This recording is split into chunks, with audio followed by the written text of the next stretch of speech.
The New York Giants had an uneven day against the Detroit Lions on Tuesday in their first joint practice of the week. I'm going to tell you why it's too soon to sound the alarm about the Giants' up and down day. That's coming up next on the Locked On Giants podcast. You are Locked On Giants, your daily New York Giants podcast, part of the Locked On Podcast Network, your team every day.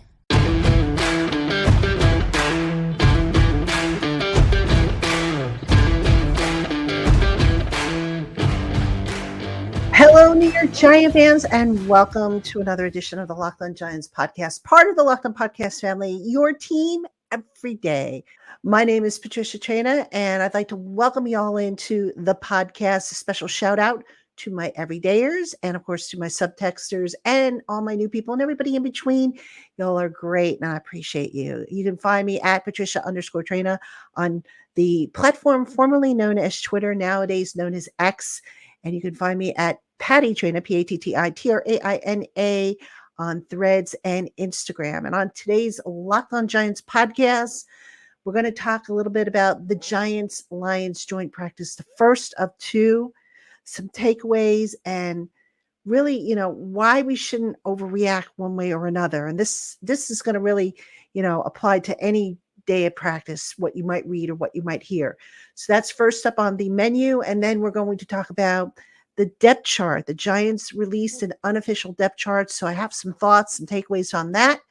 And then we have a piece of interesting news that broke yesterday in that the Giants receiver room is getting even healthier. So we're going to talk about that in segment 3 of the podcast. Again, thanks so much for joining us.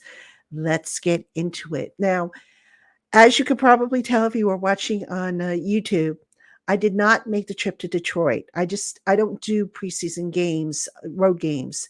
So unfortunately, I did not make the trip out to Detroit.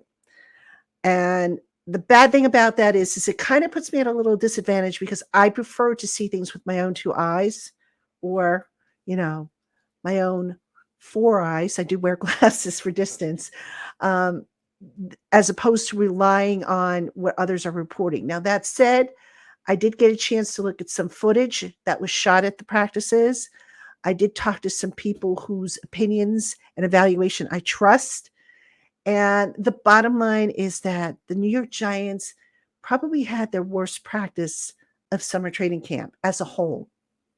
The offense in particular was not very sharp, particularly, going up against that Lions defensive, that whole Lions defense, really. And, a lot of people have read the reports, they've seen the tweets and they've come at me and they said, oh boy, Pat, your boy Daniel Jones, he had a lousy day. Now we're seeing the real Daniel Jones. Or, the Giants are, so much for the optimism. They're going to be lucky to win 7 games. Okay, guys, gals, can we pump the brakes on this for a minute here? First off, it's one bad practice, all right? Or one uneven practice. We won't even say bad practice. We'll call it uneven. Was it a rough-looking practice for Daniel Jones and the Giants defense and the offense in general? Yes. Nobody's disputing that. Everybody I talked to said it was the same thing. Daniel Jones throwing a little high and missing receivers who were getting open, which, by the way, if you're looking for a silver lining, receivers were getting open. And Daniel just wasn't sharp. He just did not have a good day at the office. And he admitted that in his his post-practice presser. So, a lot of people are panicking, now we're seeing the real Giants. Now, they'll be lucky if they win any games. Okay, folks, let's calm down a little bit here because here's how I see it. The Giants for the first 10 practices of training camp were having good days. There really wasn't a practice. And I went to all the first 10 practices. I was there for all of them. There really wasn't a practice that you can honestly say that they looked sloppy, that they looked out of sort, that they weren't moving fast, that, they looked lost. Was there a little sloppiness here and there in segments? Yes. I don't want you to think that, I was of the opinion that the practices were perfect, but it wasn't, it wasn't a big deal. They were progressing. They were having, they were looking sharp for the most part. So now they go out to Detroit against a Lions team that's going to be very good, by the way, a team that has some good players, and there's some struggles that go on.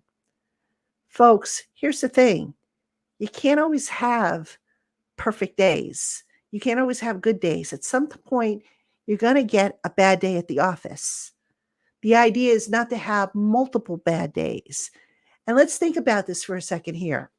If you're the coaching staff and you're using or you're setting up teaching plays that you want to identify to teach, sure, you can constantly dip into your bag of good plays. Absolutely. But isn't it better sometimes to have a mix and have some bad plays in there as well? So, you know, if you're not making mistakes, what is there really to learn from? It's kind of like, I almost want to say like the emperor's new clothes, where the emperor thought, he had the best clothes, and the swindler fooled him into thinking that he was wearing this golden outfit when in fact he was naked.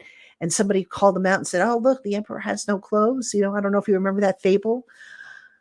It's kind of the same thing with the Giants. And by that I mean, you know, everybody had been talking about, how good they looked, how, sharp they looked, how they were going to have a great season, how they closed the gap with Dallas, they closed the gap with the Eagles, and now they go out to Detroit to practice against the Detroit Lions, and they don't have a sharp day, and oh, okay, we're back down to reality.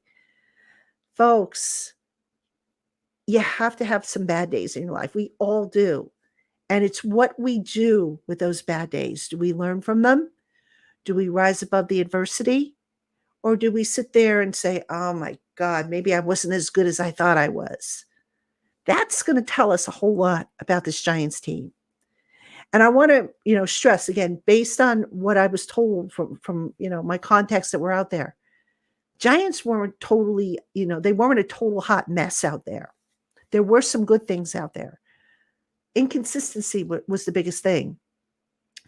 And if you think back to Brian Dable's philosophy with Daniel Jones, how, what, we're just going to throw the ball on certain kind of throws, and we're just going to see how it looks.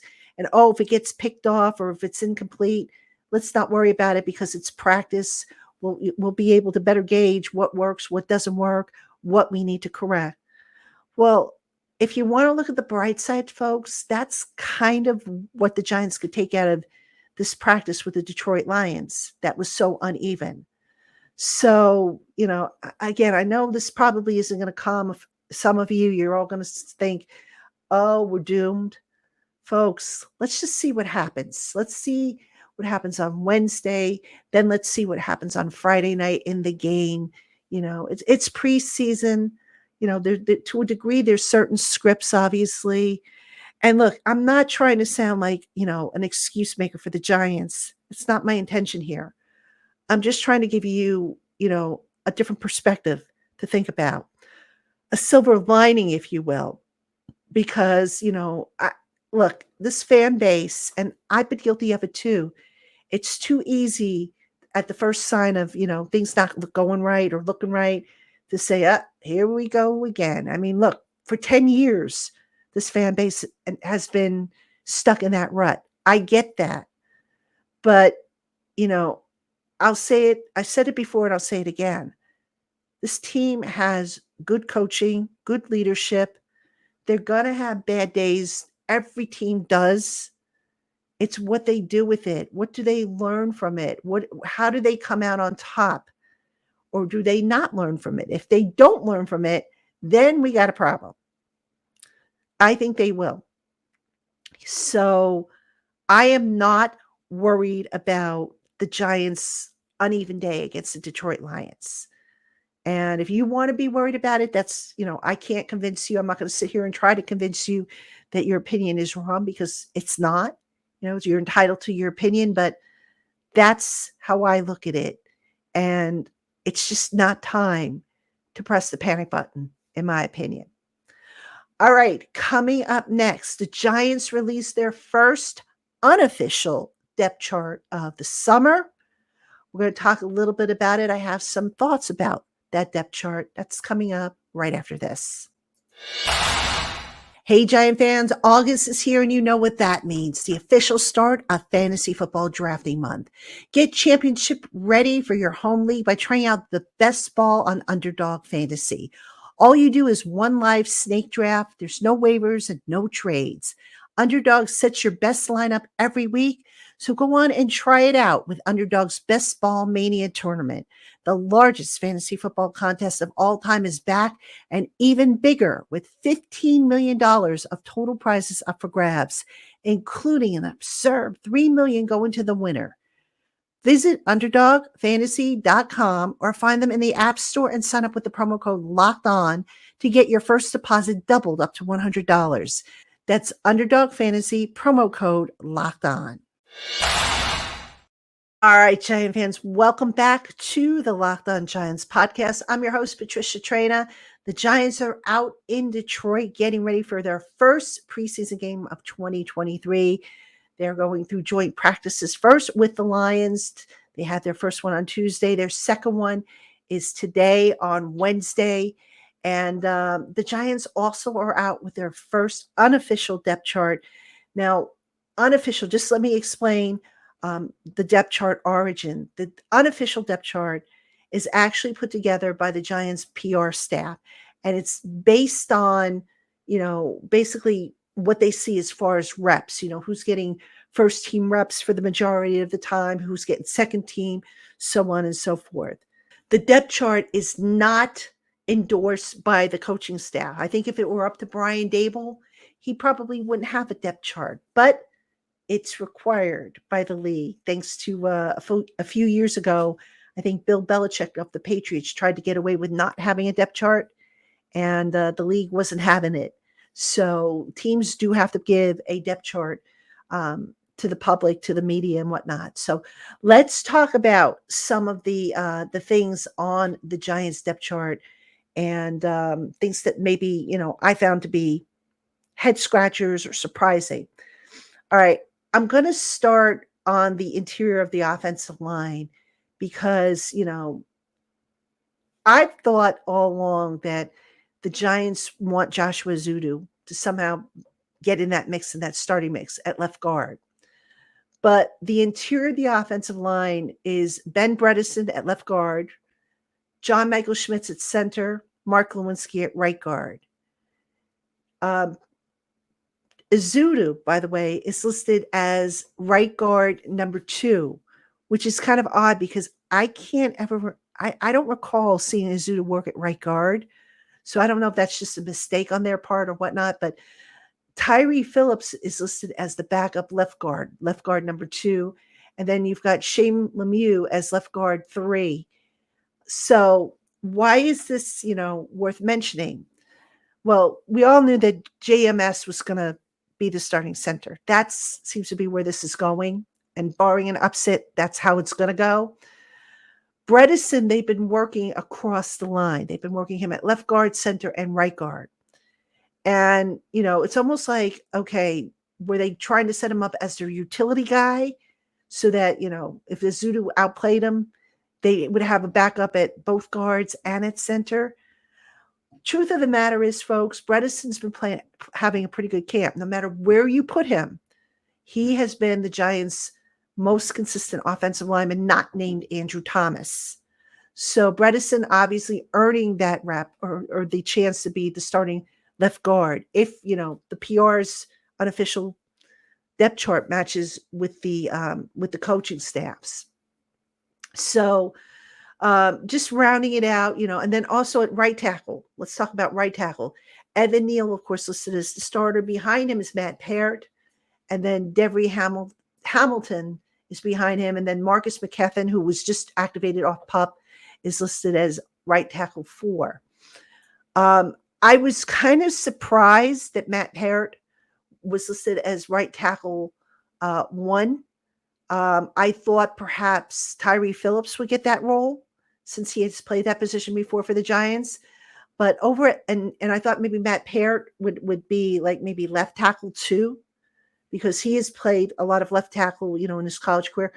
But, I kind of see where they're going here. Matt Parrott has been filling in for Evan Neal while he's been in the protocol, and he's probably going to get the start on Friday night. So, I see where that's coming, but what I'm getting at is I thought Tyree Phillips would be listed somewhere in that mix, and he's only listed as left guard too.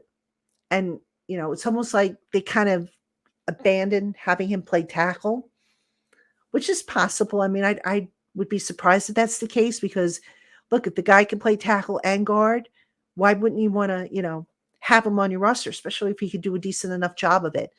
So that was, a mild surprise to me. Now, as far as the receivers go, your top three receivers, Darius Slayton and Isaiah Hodgins on the outside, Paris Campbell in the slot. Let's take a look at behind Hodgins, you have Hyatt and Colin Johnson, right? Jalen Hyatt is probably going to be like, I would say the fourth receiver at this point, but that kid's making some waves and making some strong cases for some reps in the offense. Buried on the depth chart, a lot of you have asked me about this guy, and he really hasn't stood out to my eyes at any rate. I went back over my notes and I barely wrote his number down. Bryce Ford Wheaton is receiver number 4 behind Hodgins, Hyatt, and Colin Johnson. Now at the slot, this is kind of interesting. They have Paris Campbell listed as slot 1, Cole Beasley as slot 2, Jamison Crowder as number 3, and Jaden Mickens as 4, and Khalil Pimpleton as 5. So I'm really not, I'm not shocked at this because it looks like the Giants want Paris Campbell to be the slot guy. I'm curious, though, to see if Cole Beasley makes it over Jamison Crowder. Now, Jamison Crowder, interestingly, just to talk about special teams real quick, Jamison Crowder can return punts, but he's not listed as a punt returner. The punt returners listed are Eric Gray, Khalil Pimpleton, Jaden Mickens, Darnay Holmes, and Darius Slayton. So pretty clear that they don't want Crowder returning punts. And for kickoff returns, by the way, you've got Gary Brightwell, Eric Gray, Pimpleton, and Jaden Mickens. So, Crowder, he might have an uphill battle to stick on this roster, I would think. So those are some impressions on the offensive side. Now let's talk about the defensive side. Defensively, will linebacker or inside linebacker 2, Darian Beavers, followed by Micah McFadden, and then Cam Brown. Cam Brown really won't get the Giants a whole lot in terms of snaps at linebacker. So I guess they had to list them, but I think it's, a two-man race there between Beavers and McFadden. So Beavers, to me, has looked a little bit better as a run defender, but McFadden has made a couple nice plays that I've made note of in the last, in the practices prior to this one against Detroit. He's done a good job at in terms of coverage. So interesting to keep an eye there. Deontay Johnson, who is a guy that I think Wink Martindale mentioned when he spoke to the media last week, he looks like he's going to be a practice squatter at this juncture. Now, again, we still got a lot of football left this summer, but that's kind of how I see that shaping up. Now, at cornerback, you've got Adoree Jackson and Deonte Banks listed as your outside corners. Darnay Holmes is listed as the nickelback. He's the incumbent. But hot on his heels is Cordell Flott, and right behind him is Zion Gilbert. So there's still some competition there for that nickelback position. And don't forget that sometimes you'll see Adoree Jackson line up in the slot when it's Banks and Trey Hawkins lining up at right cornerback and left cornerback respectively. So still some mixing and matching there, but really no great surprises. They're sticking with the incumbents, I think, as far as, the cornerback spot goes. At safety, I guess we could say that Jason Pinnock has won the strong safety role. He's played that position alongside of Xavier McKinney in, I want to say, at least 7 of the practices. He's gotten that reps with the first team. So it looks like it's going to be Pinnock and McKinney. Dane Belton will probably be like a nickel safety. And Nick McLeod, who's making the conversion from cornerback to safety, can kind of be like the equivalent of a swing tackle. I guess you'd call him a swing defensive back. So he's still in the mix. I think on the bubble, you're going to see Bobby McCain, Javarius Owens, who's one of the draft picks. He might be headed for the practice squad. And then Alex Cooks, I don't see him kind of sticking around here. So that's the defensive secondary, which is starting to gain some clarity. Up front, I mentioned on yesterday's show the injuries at defensive line. Little concerning there. Dexter's healthy. Leonard Williams is healthy. Raheem Nunez-Rocha is not healthy. He's dealing with a groin. Ashawn Robinson is just coming off a pup, so he's got to get ramped up. Ryder Anderson's going to miss a few weeks. Jordan Riley really hasn't shown a whole lot. And then you've got Kevin Atkins and Brandon Bryant, along with Donovan Jeter and Kobe Smith. So the depth at defensive line right now is still a little shaky, but plenty of time. I think, I wouldn't be surprised if these injuries still keep, happening. Maybe the Giants add to that group come cut down, but we've got time for that. So overall, my thoughts on the roster or on the depth chart, really nothing that made me say, whoa, other than that Azudu factor at right guard, because like I said, I don't recall seeing him at right guard, but pretty standard. Now that will change obviously as we go through the weeks. And after we're done, spoiler alert, after we're done with the Lions game on Friday night, I'll have observations, some quick reactions, and we'll talk about how that all played out, who helped themselves, who didn't. So that's what's coming up on Locked On Giants later in the week. So, all right, coming up next, the Giants potentially got some good news. The news broken by General Manager Joe Shane during an appearance on the Zach Gelb show, podcast show. Going to tell you about it and what it means coming up right after this. All right, Giant fans, welcome back to the Locked On Giants podcast. I'm your host, Patricia Traina. Unfortunately, I didn't make the trip out to Detroit. Don't really travel, during preseason games unless it's something, I can drive to. Obviously, I'll travel to a Jets home game. Patriots, when they play the Patriots, sometimes I'll make those trips, anything in the immediate area, but didn't make this one out. Not a big deal. Would have liked to have been there, but I'm here with you now and just doing the best I can with the podcast and observations and whatnot. So in this segment, I want to talk about some potential good news, surprising news for the New York Giants. And that was Joe Shane, the general manager, who appeared on the Zach Gelb podcast on CBS Sports, said that Wan'Dale Robinson, receiver, will probably return to practice in a week or so. Now that got my attention because here's the thing. Wan'Dale Robinson was injured on November 22nd. He tore his ACL, and that was against the Lions, if I remember correctly. And usually when a player tears his ACL, they have to wait a few weeks for the swelling to go down before they can operate to fix it.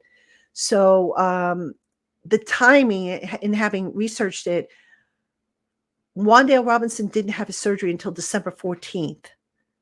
And all spring long, and even, for most of the summer, I thought, okay, there's no way he's going to be ready for the start of the season. They're going to keep him on PUP to start the season, when he reverts from active PUP to inactive PUP, and just see where he's at, after 4 weeks, see where they're at with the receivers. Well, that's apparently may not be the case because Robinson has been ahead of schedule with his rehab. There is a good chance, per Shane, that he will be back. And now guess what? That further muddies the wide receiver picture because whereas, going back to the depth chart and, what the Giants have and what they might do at receiver. So let's take a look at that. Let's revisit that. So I mentioned that Isaiah Hodgins, Paris Campbell, and Jalen Hyatt and Darius Slayton are all locks. That's 4. So if Wan'Dale Robinson comes off IR, or I'm sorry, comes off a pup, he's number 5. You figure he's number 5. Does Sterling Shepard or Cole Beasley make it?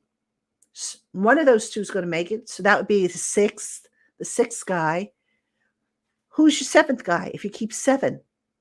Colin Johnson, maybe. He's looked good. Do you keep both Cole Beasley and Sterling Shepard? Does David Sills get another chance at the roster?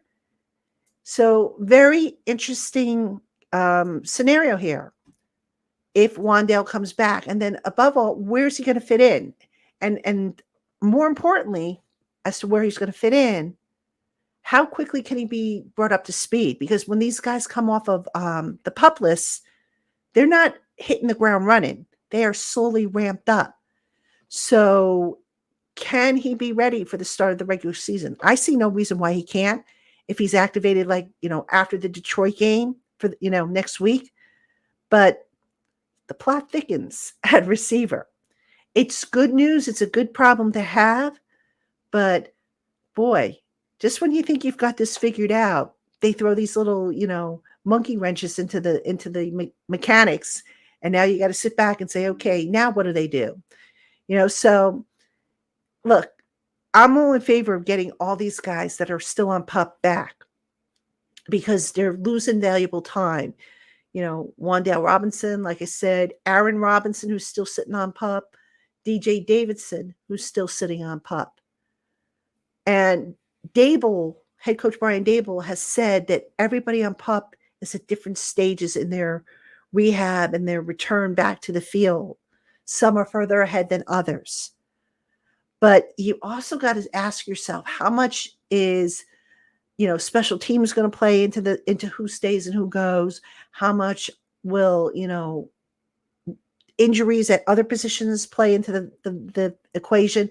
Like, for example, I mentioned, some of the injuries on the defensive line. Will that force them to keep an extra defensive lineman at the expense of, say, maybe keeping 6 receivers? These are all questions that need to be sorted out. So to try and guess on a roster, and spoiler alert, I'm going to try it anyway after the Detroit game. I'm going to do an updated roster projection. But the plot thickens with these roster counts. So going to be, I'm curious to see how it plays out. Shane did leave himself a little wiggle room by his choice of words, by saying that, he could be ready within, the next week or so.